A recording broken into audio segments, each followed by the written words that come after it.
তো গাইস, আগের দিন রাত্রিবেলা আমরা একটা আনন্যাচারাল ইনসিডেন্টের জন্য ঘুমোতে একদমই পারিনি। আর সকাল সকাল উঠে আমরা চলে গিয়েছিলাম মোহনায়। আমরা কোনোদিনও এর আগে মোহনা যাইনি, এই ফার্স্ট টাইম গিয়েছিলাম। আর এইবারে তোমরা দেখতে পাচ্ছ একটা নতুন হোটেল তোমাদের দেখাচ্ছি, যেটা হচ্ছে ডালটিন টাওয়ার। এটা একদম রিসেন্ট তৈরি হয়েছিল হোটেলটা, নতুন 2-1 বছর হয়েছে হয়তো। এত সুন্দর অ্যাম্বিয়েন্স, ভেতরে পুরো কাঠ দিয়ে এত সুন্দর সাজানো ছিল, মানে দেখে জাস্ট দারুণ লেগে গেছে আমাদের। তো আমরা একটা আনন্যাচারাল ইনসিডেন্ট বললাম হয়েছিল, যার জন্য আমরা হোটেলটাকে চেঞ্জ করে এই হোটেলে শিফট করেছিলাম। তো দেখতেই পাচ্ছ আমরা ব্যাগপত্র সব নিয়ে চলে এসেছি, আর আমাদের ওখানকার অ্যাটেন্ডেন্ট আমাদের রুমে নিয়ে যাচ্ছিল। তো অবভিয়াসলি এরপরেই তোমরা রুম ট্যুর দেখতে পাবে। তো দারুণ দারুণ ছিল রুমটা। আমরা ছিলাম রুম নাম্বার 301, যেটা ছিল একদম রোড ভিউর যেটা রুম, ফ্রন্টে ওই রুমে ছিলাম। তো দেখতেই পাচ্ছ দারুণ রুমটা, যেরকম সাজানো, যেরকম অ্যাম্বিয়েন্স, তো দারুণ লেগেছে আমাদের। আমরা এক কথায় এই হোটেলটার রুমটা দেখে জাস্ট বুক করে দিয়েছি। তো দেখতেই পাচ্ছ এখানে স্মার্ট লক আছে, একটা ওয়ার্ড্রোব দিয়েছে যেখানে আমরা আপাতত জিনিসপত্র ঢুকিয়ে দিয়েছিলাম। তো বেশ স্পেশিয়াসই ছিল, আর এই ঘরটায় প্রচণ্ড বেশি স্টোরেজ ছিল। তো কোনো প্রবলেম হওয়ারই কথা নয় কারোর, যতজনই আসুক, যত জিনিসপত্র নিয়ে আসুক, তো আরামসে স্টোরেজ আছে এই রুমটাতে। এখানে স্মার্ট লক ছিল, যেটা আমার বর দেখাচ্ছে তোমাদের। তো দারুণ ছিল, এটা আমার খুব ভালো লেগেছে ব্যাপারটা।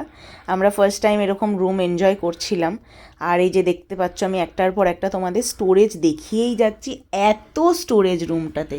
আর এই যে বেডটা আমাদের এত পছন্দ হয়েছে, পুরো নৌকোর মতো। আমরা তো এখানে দাঁড়িয়ে দাঁড়িয়ে টাইটানিক পোজও দিচ্ছিলাম আয়নার সামনে দাঁড়িয়ে দাঁড়িয়ে।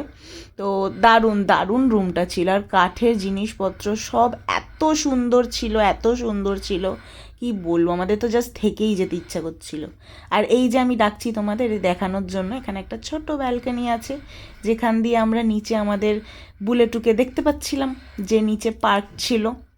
আর এই যে টিভি ক্যাবিনেটের এখানেও অনেক স্টোরেজ ছিল রুমটাতে, মানে যা যা একটা মানুষের থাকার জন্য লাগে, তো সবই ওরা দিয়ে রেখে দিয়েছিল। ইভেন একটা মিনি ফ্রিজও এখানে ছিল।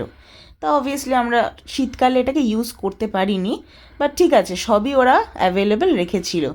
আর ছিল এই রুমের এই ভিউটা, তো এত ভালো লাগছিল এখানে বসে থাকতে, যে কোনো মানে মানুষ এই জায়গাটাকে খুবই পছন্দ করবে। আমরা তো সারা দিন দুজনে এখানে বসেই কাটিয়ে দিয়েছি, lunch time, dinner time, normal time, সব সময় আমরা এইখানটাতে বসেই দেখতে চাইছিলাম। আর ছিল এখানে একটা ফটো দেওয়া, তো ভালোই ছিল ফটোটা, ঠিকঠাক।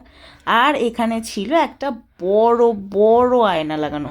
তো এখানে আমরা দুজনকে সারাক্ষণ দুজনে দেখছিলাম দাঁড়িয়ে দাঁড়িয়ে, কীরকম লাগছে, কী সাজছি, কী করছি। তো কন্টিনিউ আমরা ফটো তুলেছি, খুব আনন্দ করেছি এই রুমটাতে, এত সুন্দর সাজানো ছিল। অ্যান্ড হ্যাঁ, গরমকালের জন্য অবভিয়াসলি এটা সেন্ট্রাল এসিওয়ালা একটা হোটেল ছিল। আমাদের ওয়াশরুমটা কিন্তু তোমরা দেখতেই পাচ্ছ, খুব সুন্দর একটা নিট অ্যান্ড ক্লিন একটা ওয়াশরুম ছিল। দেখো এখানে গ্লাস দিয়ে সেপারেট করে দেওয়া ছিল জায়গাটা, স্নানের জায়গাটা আর কোমরটা।